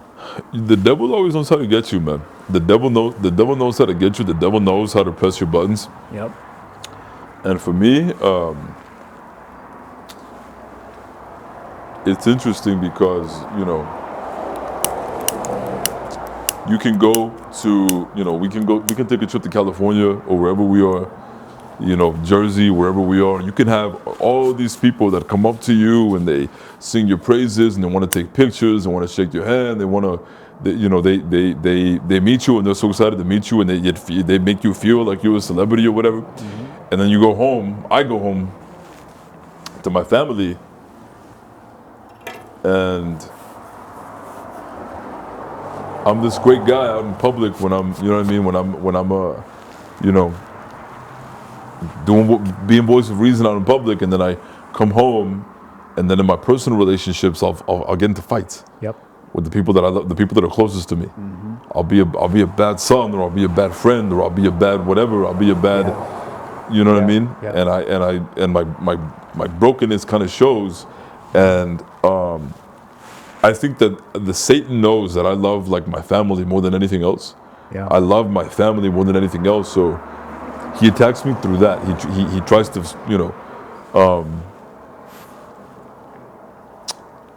he knows that I'm impatient. Yeah. And so he pushes my buttons with the people that I'm the closest with. Right. And I lose my patience and I say stupid things and I hurt people's feelings. Right. And after that's said and done, I realized, like, okay, God, Satan, Satan is attacking me, closest to home. You know what I mean? My family, my parents, my sister, my close friends. You know what I mean? Yeah. Like, I get it, man. That's I get it. That's when it, For I'm sure. like, man, like, dude, I appreciate you just keeping it a full buck, because like, this is why I know sometimes it sounds like my style sounds very brash and it sounds like, oh, wow, this guy's talking about like him smoking weed and like doing drugs and all this stuff. But the reason I say it is because like I still have the same urges in a lot of ways. Right. For some reason, weed, never, okay? God, for whatever reason, just took it out of my life. Right. I've never had the inclination, like, I just never turned back, which is amazing. Thanks be to God. Thank you, God, for doing Thank this. God, man. Thank because God. that is a total blessing. And that was the thing that I thought would be the hardest to like rid myself of as far as like my vices. Right. But you saying that, bro, it's very similar for me, where like people view me as like this certain figure, right back to like the influencer thing or whatever. But like in my personal life, in my family life, I'm also attacked, not only like through my relationships. So like, for example, in hindsight, I can see the warfare happening between my wife and I. Yeah. Because the devil hates this marriage. I know he does, right? I'm the head of the house. I know my place spiritually. So I am the threshold into my household, right? And I'll always notice these things after the fact. But bro, like so often, even to this day, I have these temptations of like watching porn still. I have this massive temptations of like fully just being a full degenerate you and all me the both, time. man. You and me both, bro. You know what I mean? It's real, man. It doesn't go away, man. It's real. It's a fight. It's a bloody fight. It really is. You know? It's good for people to hear that. Yeah, oh yeah, man. Like, it's not, like, this is a battle, man. This isn't. It is. You know what I mean? This is a battle. This is every single day. I have to choose to live by God's grace. And, you know, I always think of, I think it's either Romans 10:13 or 1 Corinthians 10:13, where it says that God will not allow you to endure any temptation without giving you the grace to be able to escape it. Right. Right? Okay. So if you feel the temptation, just because you were tempted, you know, according to God's word, and we know God's word is true, you know that there is a way out. God is always provides you a way out. God will never give you a temptation that he doesn't provide you a way out of. Right. So when you feel that temptation to drink or to do drugs or to fornicate or to abuse yourself through watching things you shouldn't be watching online, or, you know, whatever it may be, if you feel it, if you really got the urge to go and, you know, do whatever, just know there's a way out. God has given you a way out, and you can take that way out. You can take, all you got to do is just say, God, help me cooperate with your grace, please. And there's a way out. Yeah. Bro, I can't tell you, man, like, every day I struggle. I wake up and I struggle with it. I struggle with like, ask anyone that knows me. My biggest sin is anger, bro. Yeah. Ask anyone that knows me, man, is anger. Yeah. Anger. I've seen you in the comment section. Talk to my boy behind the camera, man. Those long drives back from California, man. When we're doing those long drives, like, this man, like, you would not believe some of the words that have come out of my mouth when I'm talking to my man Roots behind the camera. And he's probably like, man, this fool is crazy. This fool is like, because anger, man, that's always been my biggest thing is anger, This is the voice of reason? This is the voice of reason, for real? Like, this is the dude that's like, you know what I mean? And anger, man, has always been my biggest thing. But again, God provides a way out of it, man. God provides a way out of it. It's a good Always point. keep that in mind, you know? It's a good point. And if you fall to the temptation, man, it's because you didn't see the way out, you didn't take the way out. Yeah. You fall to the temptation, it's either because you're very weak, or you just love that sin and you just want it because and if that's what it is, if you love your sin more than God, that's what you call mortal sin, man. Yeah. Because I love my sin more than God. I know what God wants from me. I know what God is calling me to. And I would rather have this. I would rather have my drink. I would rather have my women. Right. I would rather have my drugs. I would rather have my fame, my fortune, whatever it is. Yeah. Yeah. That's what we call mortal sin, because you love other things more than God. And it doesn't even have to be things that are sinful. Yeah. Right? God gave you a talent, man, for music. God gave you an amazing talent. You were so good that you can have one of the biggest artists in the world listening to your stuff, right? God gave you this amazing talent, and I think that sometimes God gives us these talents and God tells, you know, God's question to you maybe is, do you love me more than you love what I gave you? Do you love me more than this talent that I gave you? Yeah. Do you love me more? Because if you love this talent more, I can cut that out really quick, and I can make sure that you don't get anywhere with it, because, you know, God is a jealous God. God, more than anything, wants your love. God wants your love, you know, because God is owed your love. We owe it to God to love him, because he gave us life. We owe it to him. We owe him everything. So if we love our talents more than we love God, if you love your wife more than you love God, or your kids more than you love God, or I hate to break it to you, but none of that's going to work out well for you. Wow. Because you need to always be oriented towards, you know what I mean? Like, this is how you know you're at the level of holiness where you should be. Ask yourself, what is it that I love the most in this life? And then ask yourself, if God were to take it away, would I be cool? If God were to take it away from me, would I be good? Would I still follow God? Would I still be faithful to him, even if he were to take it away? If God takes voice of reason away from me, am I still going to be faithful to God after that? Am I still going to make it to Mass every single Sunday without ever missing, ever? Even if voice of reason goes away?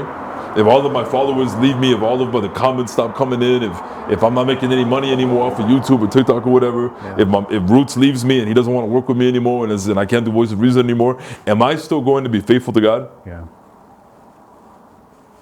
The answer is yes. I would rather die than not be faithful to God.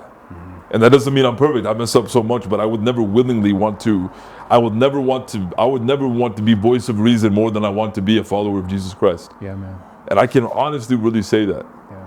And I think that's the only reason that God is allowing me to do this, to be voice of reason, is because God knows, because I know about myself that I sincerely love him more than I love doing this. I don't care about being an influencer. I don't care about none of this. Same, bro.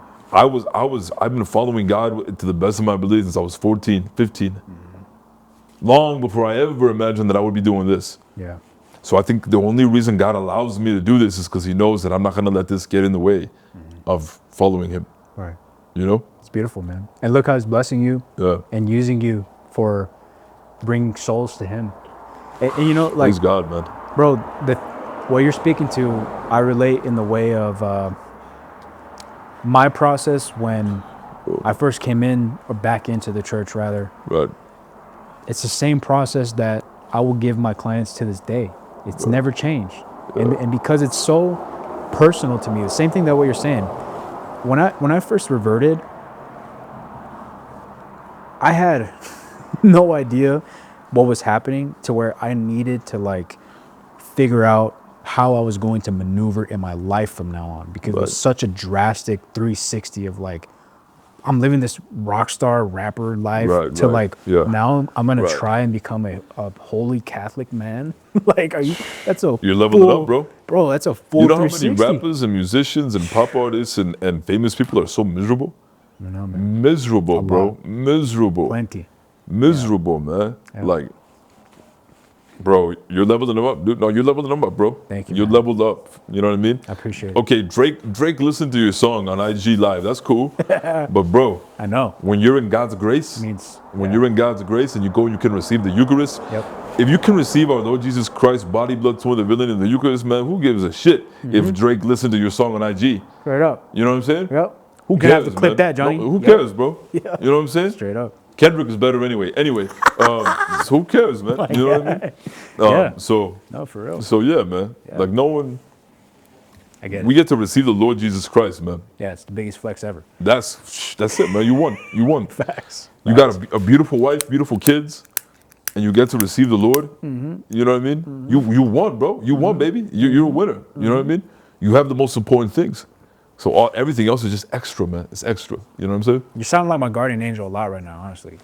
It's like my guardian angel was in my ear. If I'm saying anything good right now, bro, it's only because God is letting me, because God knows I'm a fool. I'm such a fool. Same. And if he's allowing, if it's your guardian angel that's whispering in my ear and telling me to say it, I give up thanks to God for that, man. It's not me, man. Yeah, man. It's not me. It's just.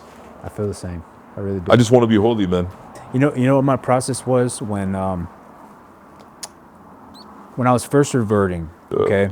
Like, honestly, at the height of the spiritual battle that I went through was when I made a very important decision to live separately from my girlfriend at the time, who's now my wife. Okay? Right. We had a very hard conversation with a priest, because we were going to go through marriage prep as correctly as we could. Right. Because granted, this was our situation at the time. Right. We were renting a house, and I had no other place to live, and neither did she.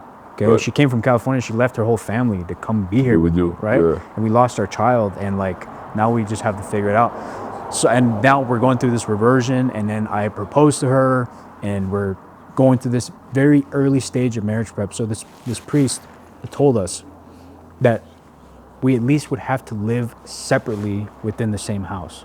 I already knew it was coming because I was learning about the faith, and I knew it was going to happen. But I also knew that it was going to be a battle emotionally with my wife, right? Man. It was going to be a tough battle because initially our bonds we were bonded through sin, essentially. Like it was premarital sex, it was drugs and alcohol that I got her into. It was this whole idea of me that she connected to, and now I just flipped it upside down on her, and I was like, now we have to be part of the Catholic Church. Now we got to behave. Now we got to be holy. Now we got to be. And that's hard for leave her. all that behind. No, that's for sure hard. Especially in her shoes, I give her all the props because for her it was probably more difficult than it was for me, because as men, like I was in the mindset like, okay, give me the fight. Let's fight. I'm ready to fight. Yeah, now I have to deal with the emotional waves of the woman, right? Yeah. So anyway, we made the decision. It was very hard. And there was an extra room in our house, and that became my room, okay? This was basically like my Padre Pio room is what it turned into. That's Dude, fire. I started getting beat down in that room by demons every single night, bro, for months. Beat downs. I'm talking like, I told you a little bit earlier, I legitimately accepted in my mind that I was losing my mind. I'm like, maybe I'm Going schizophrenic. Yeah. Maybe I'm going crazy. Genuinely, those are my thoughts. Right. Because there were so vivid and powerful attacks where I would see them, like I told you, not really in dream state, but like as I'm waking up, I would see them just nonstop, right? Right. So again, back to me learning just the basics of spiritual warfare, that gave me, you know what it gave me? The playbook, like in boxing, right? Study a little bit more, you train more, now you can see patterns or drilling, right? I mean, even in sparring, you see patterns, right? From your drills that you're running probably, right? You start to see shots, you're able to pick your shots. Like, it was the same way, but I knew I had to develop a process. And the process that meant the most to me was every single day, every morning, I wake up 4 a.m. I discipline myself to be up at 4 a.m. I get up, no matter what demonic dream I just had or whatever, I would grab my rosary because I kept it clutched to me. Warrior. Every day. Warrior. I would go make my cafecito. I would pray my rosary every single morning, read my daily readings. No better way to do it. And I journal. No you know what I would journal, it. bro? Yeah. I would write to my future children who are now here. This was years before they were here. I would write to them.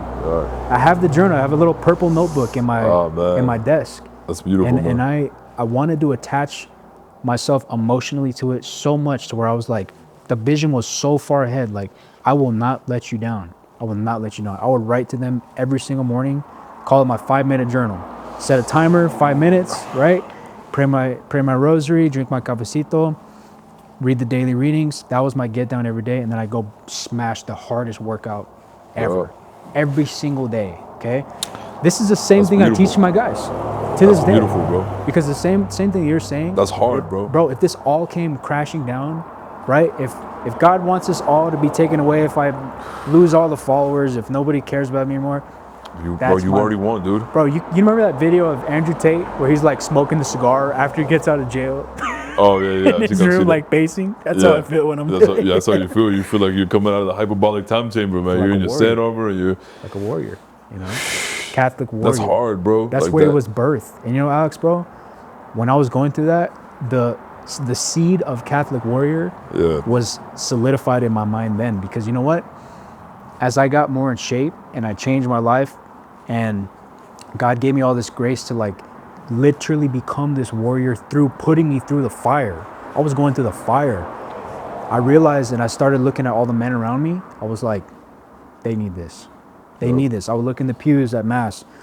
Dude, freaking 50 pounds overweight. He's fat. He can't freaking take care of his kids, right? His kids are running around. He's like, and I'm thinking like, what does he do at home with his kids? He probably can't even play with them. We can't like move around with them. And I, not out of a place of like shaming these men or saying that they're bad, but like, you want them to be the best version of themselves, the holiest version of themselves. You know what I'm saying? Yes. Yep. You know what I mean? Of course. The same thing you're saying. That's like, to this day, man, like, that's the get down that totally changed me. And to Our Lady, this is something I wanted to talk to you about. Our Lady's impact in my life and in my reversion was so powerful, bro. Yeah. Like, I had this memory. I want to tell you this. I was still early in the reversion days, but I was still smoking weed. I've told this story before. Hold on. When I first learned how to pray the rosary, it was at the very beginning still of my reversion. I had no idea how to pray the rosary. I was just knew of the rosary, right? Because it's like a cultural thing. But in the morning at my mom's house, I would go on Laudate, that Catholic app, and there's a virtual rosary in the Laudate app, right? And I would roll up a blunt. Simultaneously, I'll be smoking and learning how to pray my rosary. But I just think it's the best visual to understand. What, God will give you what you need wherever you're at. You know what I mean? That's actually, that's beautiful. Mm-hmm. That's beautiful because it shows that you're. I'm trying.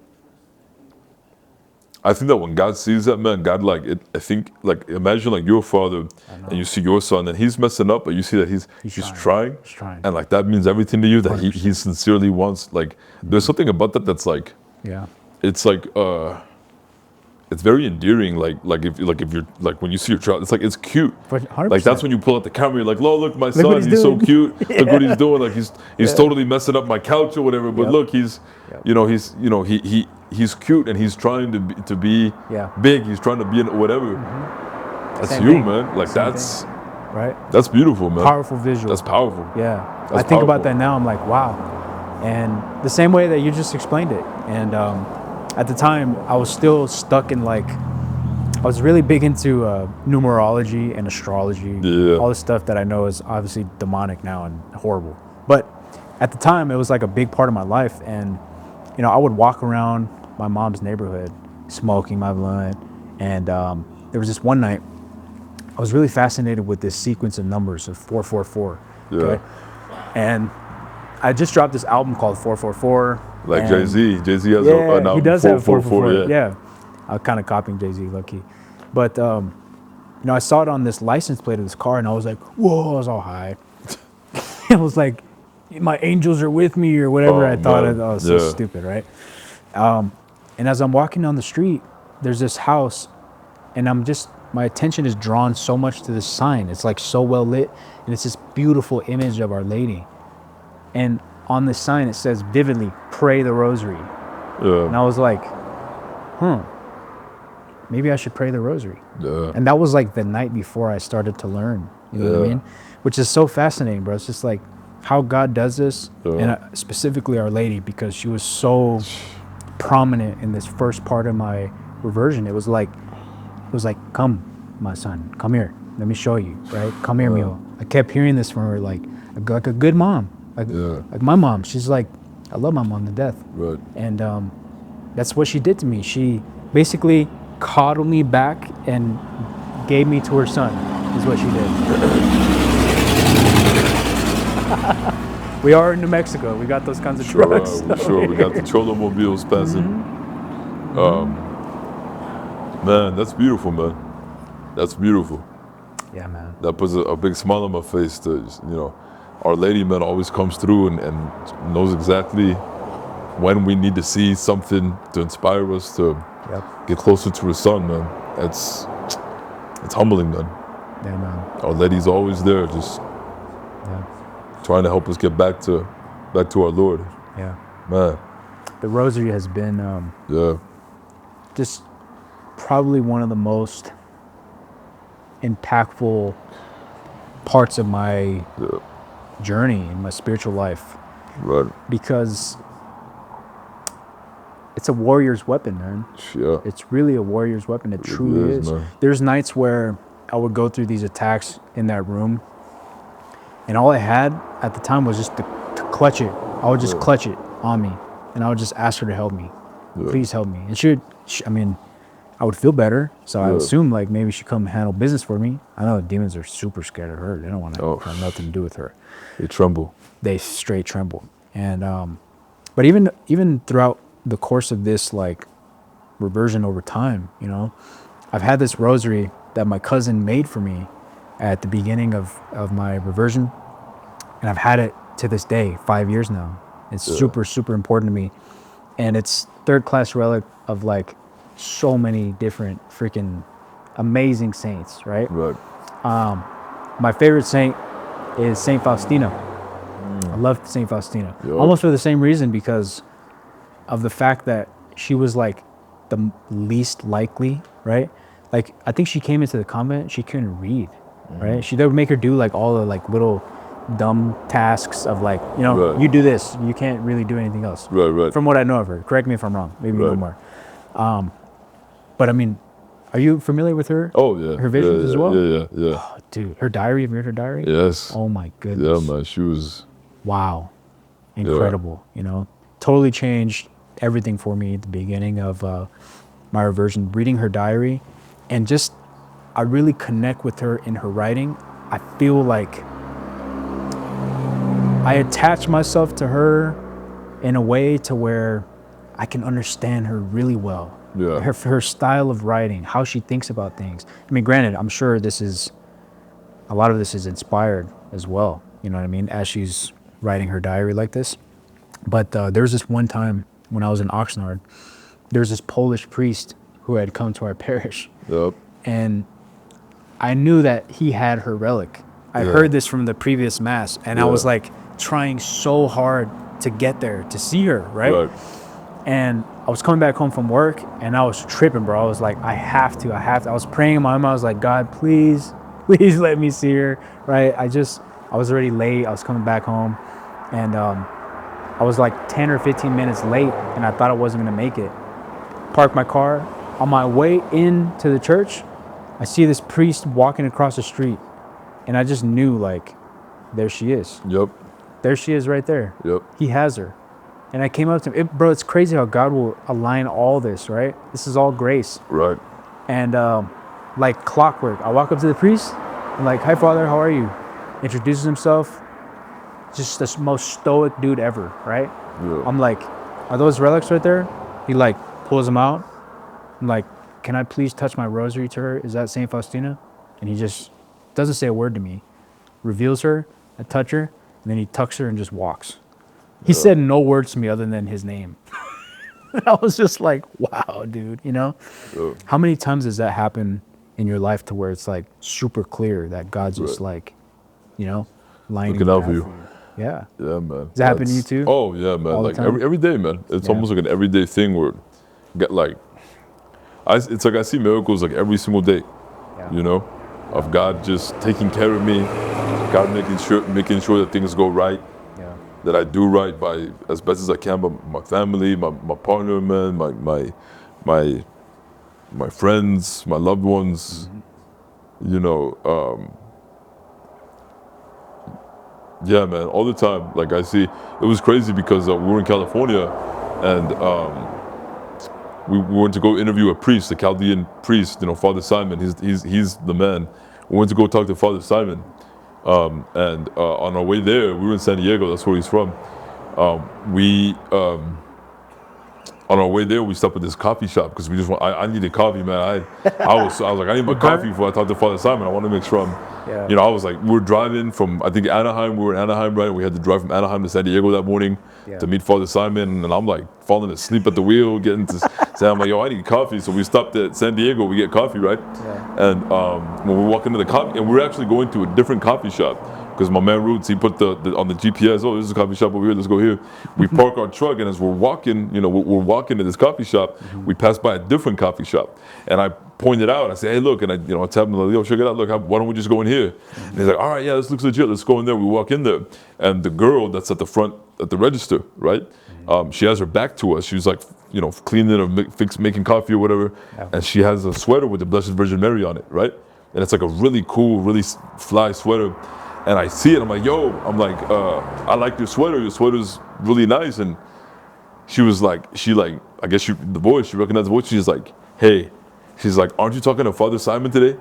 And I'm like, how do you know? And she's like, I go to his church, like he was telling us last night that he's gonna talk the voice of reason, your voice of reason, like that. Wow. And then my man Roots, he's like, yo, let's take a picture of this, of where we are, the coffee shop, and let's just post it on the story. You know, because, you know, she was so cool with us and it was her family's business. And he's like, I want to promote it, you know, that way people can come and get coffee here. Sure. He posts it, and then just a few minutes later, we get somebody responded to the story, and it was Catholic Answers. Catholic Answers, because they're based in San Diego, and they're like, yo, you're 15 minutes down the road from our office. Wow. He's like, you need to come and talk, like, we need to talk to you. We want to talk to you. You need to come to the office, and we need to talk to you. So just because we just happened to stop at this one coffee shop, met a girl that happened to know who I was. I know that we were talking to Father Simon, and my man decided to post the story of the coffee shop just to kind of help her family out, to promote her coffee shop. Catholic Answers saw that. We went to go to so I went to go talk to Father Simon. That was amazing. We had an amazing interview. After we wrapped up with him, we went to go see Catholic Answers. We went to the office. They showed us around the office. Wow. It was crazy, man. Like, these were the people that I've looked up to since I was a teenager, bro. And they were coming up to me, and they were hugging me, and they were like, can I get a picture with you? And it was the most surreal thing ever, man. Beautiful. And then they're showing me around the office, man. Like the president of Catholic Answers comes to talk to me. He wants to like give me a job. He want all this stuff.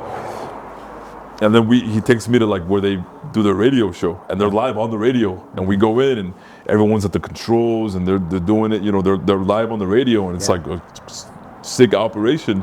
Yeah. And they're like, hey, you wanna get on the air? No way. I was like, what? Like, yeah, walk in. It's like, you know, walk in the booth, throw a headset on, and I was on the air. No way. I made my Catholic Answers debut. Wow. Just because my man Rhodes posted a picture of our coffee.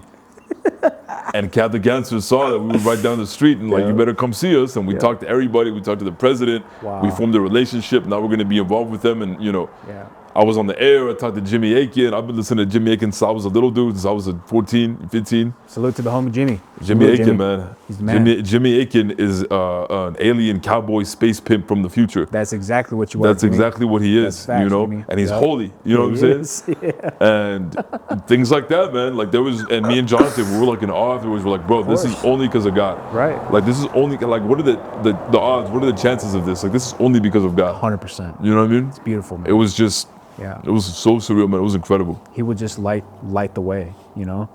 It's amazing, man. I mean, you think about it, like even for you, because you've had these other passions, desires, like I had no idea. Right. I mean, it's awesome learning about you, but that's why I wanted to have this pod to where, I don't know if you've done this before, to where we're getting like the deep dive on Alex. Have you done it before? No, not like this. This is awesome, no. bro. This is like my first, like, you know. Yeah. Who am I? Like this is crazy. This is cool, man. This is really cool. Yeah. I love it. Yeah. I mean, I think it's gonna help a lot of people too, because one thing that I find that helps guys is once they realize you're on the same playing field, it's the perfect bridge in. You know, bro, I can't tell you how many men I speak to that they just remind me so much of myself when I was right there 4 or 5 years ago. I was right there. So we need people to speak on it. And I encourage you, anybody who's listening out there, because we all have a story, every single one of us, right? To share it, really just share it, because you never know how that's going to impact the next soul. And I'm sure you can attest to that, because I've seen so much in this ministry in this brief 2 years that we've been doing it. You know what I mean? Yep. Yeah. Yeah, man. It's beautiful, man, what God has allowed us to do, man. Yeah. So. You know, I remember I first hit you up. I asked to train you for free. You remember this? That's right. Oh, oh, that's right, bro. Yeah. You did. That's right. That was like, I think that was like early 2024, maybe. Right when you first started. It was earlier. It was like 2023. No, that was like mid 2023. Yeah, that's right. That's right. Remember? That's right. That's crazy, man. Yeah. That is right. And Alex ghosted me, guys. Oh, dude. No, here's the thing. I'm just playing, bro. I'm just playing. Nah, it's nothing like that, man. Look at us now, bro. I know, caking it. I already know. No, that's crazy. And like, I'm like an old man, and I'm really like when it comes to like Instagram and messages and YouTube comments and all that, dude. Like, I get a million. Like, it seems like I get like a million a day, and I get flooded. I'm like drowning in Instagram, and I got like a million people waiting. So I kind of there are probably people that are very upset with me because I haven't responded to them, dude. Like, I'm really bad when it comes to that, man. Like, I always tell people too, like even text messages, bro. Like, yeah, same. Even text messages. I'm blatantly ignoring the text. I need just calls, bro. Phone calls are the best way for me. Phone calls, because even text, man, I'm like, yo, like I'm an old man. You know what I mean? Yeah. Like the best way to get a hold of me is through phone call. Like, it's funny because I mentioned earlier my friend Angela, who's one of my dad's clients, that when she saw me over there scrubbing the toilet, you know what I mean, or whatever, she was like, Alex, I've been trying to get a hold of you. I know you're some big celebrity, but you can't even. I've been texting you. You don't respond to my texts. And then my dad was like, hey, don't feel bad. He doesn't even. I text him too. He doesn't even respond to me. So don't feel bad. So yeah, I'm like really bad when it comes to like texting and stuff, man. I'm like, phone calls are the best, but that's right. You did, man. Yeah, man. Yeah. That's it's right. A trip, right? I mean, that's crazy. It's just like how much is happening. Obviously, I need it. I need to be trained because I need all the help I can get for real. Dude, you know what's up. You know what I mean? And also, I was gonna ask you too. Like, wait, do you train right now? Like, I lift weights. Yeah, I train, bro. Boy. Every morning I'm at the gym training. What about boxing? You don't train boxing still? Lately I haven't, man. Yeah. I was, because I got into it 2017, but then the next year I had to go back to seminary. Oh, but then when I came back, Yeah. I started acting, but then I picked it up again. Yeah. And then I'm like on and off with it just because I get, caught up in everything else I'm doing. But You should get back in the gym, bro. bro. Oh yeah, man. I want to get back. Yeah, I really should. I really do need to, man. I'm gonna get back in the MMA gym this year. Oh yeah. Last year, my poor wife. I was training for a marathon last year, and I literally chose the worst possible time because my wife she was pregnant with our second child, right? Right. And so my whole training block was like throughout her entire pregnancy. Right. Yeah. So I'm out here like, and it takes time, bro. I mean, I trained for a year. I've never been a runner, but I wanted to do it because I knew it was gonna be hard. I knew it was gonna beat me up. So anyway, shout out to my wife. Love you, baby. She held me down. Amen. Super pregnant with our little boy. You know what I mean? It was hard, bro. But I told myself, like, this year, okay, chill out for a little bit. Let her do her thing. She's into fitness. But I do want to get back in that MMA gym. Big time. It humbled me, bro. Talk about humility. I got beat up by a girl my first freaking sparring sesh. Straight up. Oh, yeah? Yeah. Them girls, bro, especially those who've been training for a while, they know what they're doing, bro. Bro, there was some girls, when I was training going to the boxing gym, dude, there was a few girls that were doing their thing. I saw them working the bag, whatever. I'm like, yo, I don't want to spar her. She'll crack me, bro, for real. It's crazy, man. Back in the day, me and my man Roots, man, back in the day, this was back in, like, what year would it have been? Like, remember when we used to go out to run at the, we used to, this was, too? This was, oh, dude, my man could get down with MMA. I like how he's secret about it. MMA, bro. My man could get down. I like how he's secret about it. My man, oh, he's so humble, dude. He's so humble, man. But we used to get up. This was like before he was married, before any kids. You know what I mean? We used to get up early in the morning too, bro. Like early in the morning. We used to go to our old elementary school, and we used to run the track there. And then we went to where he went to high school, and we'd run the track there, bro. And I love running, man. I probably can't do it now but back in the day, bro, when I was like in shape, you know what I mean? Like I used to run backwards. I used to run miles backwards. I used to be able to do it backwards. It's just part of boxing training. My coach was like, you got to do it backwards. So I'd be running backwards, and I just made another mess. You're good. Yeah, man, that was back when we were young and beautiful and in shape, and you know what I mean? It's never too late, man. Oh yeah, we need to do it again, man. You know what it is? It's the food. That's the biggest part. It's the food, bro. That's always been my biggest problem is the food, man. Yeah, if you grew up a fat boy like me, bro. Up. If you saw my baby pictures, dude, I'll show you when we get up here. You're gonna be like, yo, son, like they should have put you on Weight Watchers as soon as you were out, son. They need to put you on a diet, son, because I was a fat. I'm still a fat baby. You know what I'm saying? I was. Bro, you gotta get jacked. Huge, bro. I know, dude. I do. I need to, man. Imagine Jack, voice of reason. You know what I mean? Oh man. Imagine Jack, voice of reason. Come on, hey man, bro. Back in the day, like, cause I'm an old man, like a lot of people, like I'm like pushing 30, but back in the day, when in my early 20s, man, I remember the other day, my man Roots was at my crib, and he saw like a picture that I have me and my sister when my sister was confirmed. I was a confirmation sponsor, and he saw me, and this was when I was like 22, whatever, and he's like, yo, son, your jaw, man, you're like, oh, and I'm like, no. He's like, what happened to you, fool? Like, you used to be like Jack, you used to be on that, you know what I mean?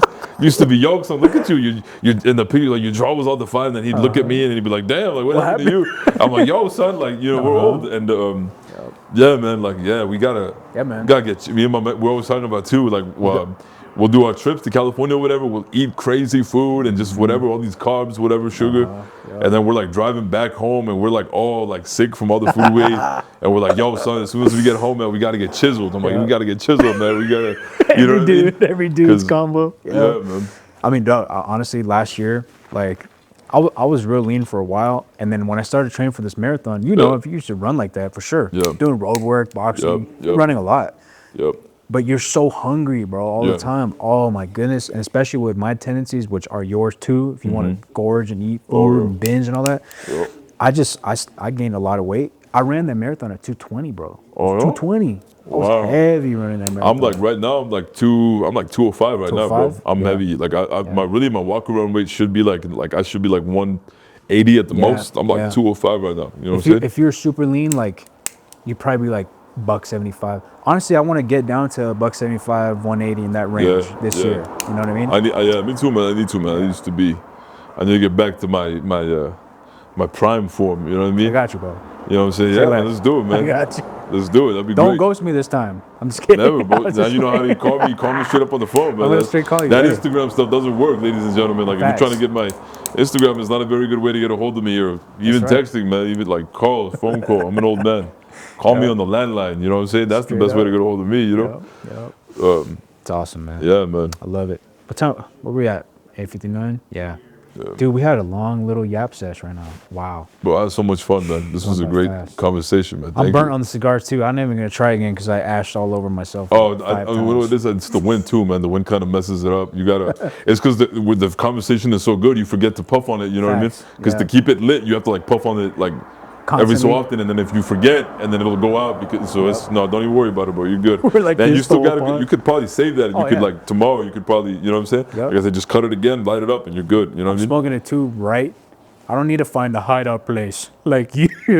Have you seen that Arnold meme? No. The Arnold Schwarzenegger meme. Where which one? He's like, I don't need to find a hideout place to smoke my Oh stogie. yes, because he's some ballsy.